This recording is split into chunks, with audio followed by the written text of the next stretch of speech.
آپ کے سامنے بات کرنے والا ہوں تو وہ ہے ہمارا خلق آدم کا پیدا ہونا۔ تو میرے ساتھیوں، جو ہمارا سب سے پہلے جو اللہ تبارک و تعالی نے پیدا فرمایا حضرت آدم علیہ السلام کو، تو اس وقت فرشتوں سے کہا تھا کہ میں اپنا نائب زمین کے اندر بنانے والا ہوں۔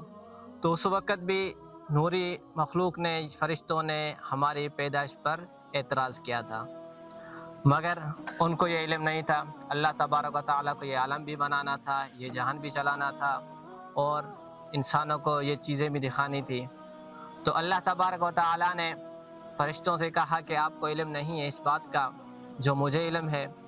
تو اللہ تبارک و تعالیٰ نے جب انسان کو بنانے کا پکا ارادہ ٹھان لیا، تو اس وقت حضرت آدم علیہ السلام کو پیدا کیا، تو پوری نوری مخلوق کو کہا گیا کہ اس کو سجدہ کریں۔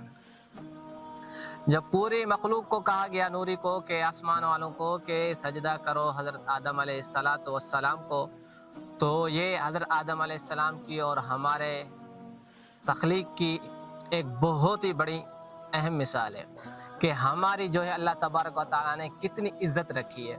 یعنی تمام مخلوق کے اوپر جو سب سے اعلیٰ یہ ہمیں جو پیدا کرنا ہے یہ ہے۔ اللہ تبارک و تعالیٰ نے جب اس عظیم انسان کو پیدا کیا تو اس کے کچھ مقاصد بھی تھے۔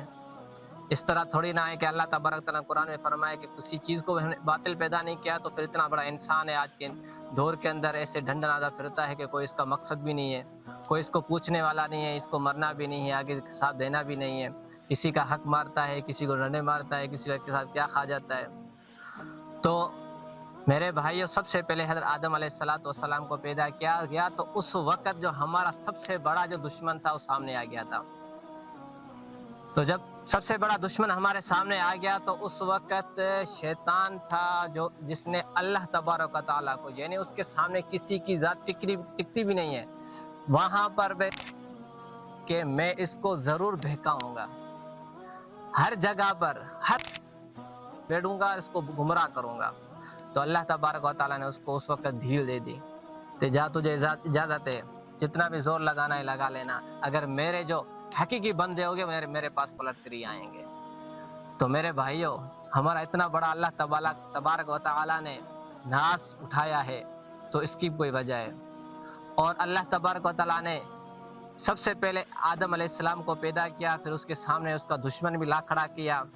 اس کے بعد اللہ تبارک و تعالیٰ نے انسان کو زمین کے اندر بھیجا تو اللہ تبارک و تعالیٰ نے اپنی پہچان کرانے کے لیے انسان کے اندر کچھ چیزیں ڈال دی۔ تو وہ کچھ اہل عقائد والے بھی لکھتے ہیں، کچھ اہل بزرگوں نے بھی بہت سارے لکھے ہیں ان کے۔ تو سب سے پہلے اللہ تبارک و تعالیٰ کو جاننے کے جو ہمارے پاس اللہ تبارک و تعالیٰ نے ودیت کر دی ہیں چیزیں ہیں، وہ سب سے پہلے ہے حواس خمسہ ہے۔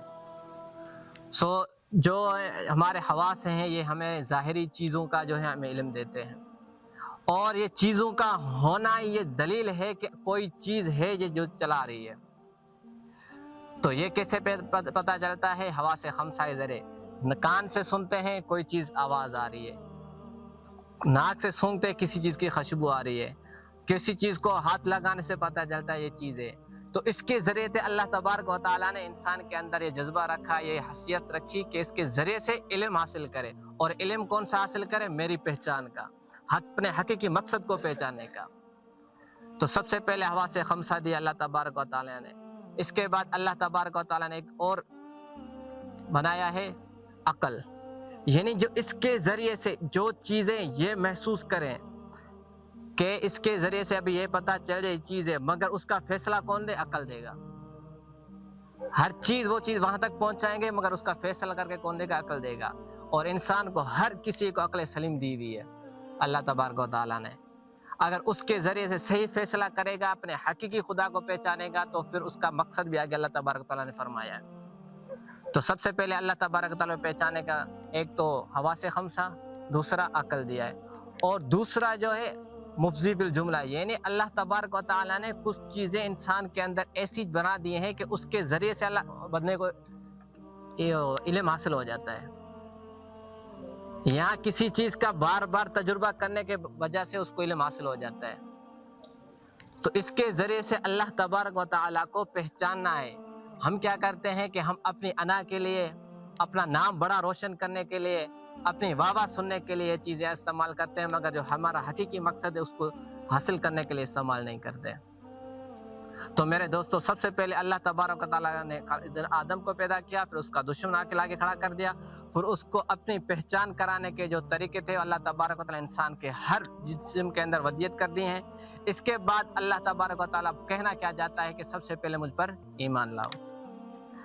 اللہ تعالیٰ کا واحد مقصد ہے کہ میرے پر ایمان لاؤ۔ اب ایمان کی معنی کیا ہے؟ امن یأمن، یعنی کسی اور، اپنے آپ کو کسی اور کے حوالے کر دینا۔ اب ہم جو ہے نا اپنے آپ کو جب اللہ تبارک و تعالیٰ کے حوالے کریں گے، اللہ تبارک و تعالیٰ کی حفاظت میں دیں گے، اللہ تعالیٰ کے سوا کسی اور کو چھوڑ کر بس اپنی جان مال جو بھی ہوگا اس کے حوالے کریں گے، تو یہ ہوگا ایمان۔ پھر ایمان لانے کے اوپر جو ہے نا اعتراضات ہیں بہت علماء کے۔ تو کوئی کہتے ہیں کہ ایمان کے اندر دو چیزیں ہیں۔ سب سے پہلے تصدیق کرنا ہے دل کے اندر، کہ دل کے اندر ماننا ہے کہ میں نے اللہ تبارک و تعالیٰ کو مانا، اور اللہ تبارک و تعالیٰ کی تعلیم دینے کے لیے جو رسولوں کو بھیجا ہے ان کے نام کو، ان کے پیغام کو حقیقی دل سے ماننا ہے۔ اور دوسرے نمبر پر کوئی کیا بات ہے؟ دوسرے نمبر پر بات یہ ہے کہ ایمان نام ہے اقرار باللسان، یعنی زبان کے ساتھ بھی اقرار کرنا ہے۔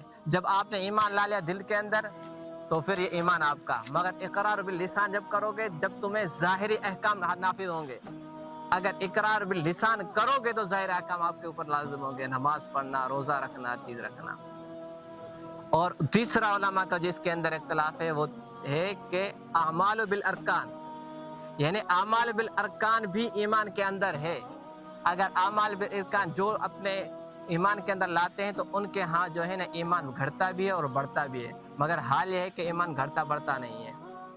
تو میرے دوستو، ایمان کے ساتھ اللہ تبارک و تعالیٰ شرط لگائی ہے والعصر ان الانسان لفی خسر الا الذین آمنوا وعملوا الصالحات۔ ایمان لاؤ، ایمان لانے کے بعد فوراً نیک اعمال بھی کرنے، اور نیک اعمال کرنے کی وجہ سے اللہ تبارک و تعالیٰ نے انسان کا نفع اور نقصان، مقصد جو ہے نا حقیقی فیصلہ وہ ہے کہ اگر اس دنیا کے اندر آ کر اللہ تبارک و تعالیٰ کو راضی کیا اور اللہ تعالیٰ کے بھیجے ہوئے رسولوں کے پیغمبروں کی اس نے اطاعت کی تو پھر قیامت کا دن ہوگا تو اس کو حقیقی منزل ابدی زندگی جنت ملے گی۔ اگر نہیں، چاہے دنیا کے اندر اللہ تبارک و تعالیٰ نے ہر کسی کو ڈھیل دے رکھی ہے، چاہے کفار کو دیکھو، چاہے بھیل بیک گراؤنڈ دیکھو، ہر کسی کو اللہ تعالیٰ نے دے رکھا ہے، اللہ تعالیٰ کے نے چھوڑ دیا ہے دنیا کے اندر۔ مگر یہ اس طرح نہیں ہے کہ بالکل چھوڑ دینا، مگر ایک دن قیامت کا ہوگا، فیصلہ ہوگا، وہ ابدی جہنم کے اندر ہوں گے۔ تو میرے بھائیو، میرے دوستو، میرا کہنے کا مقصد یہ ہے کہ اپنے حقیقی خدا کو پہچانیں اور اپنے مقصد کو پہچانیں اور ابدی زندگی کے بارے میں سوچائیں۔ وما علینا الا البلاغ المبین۔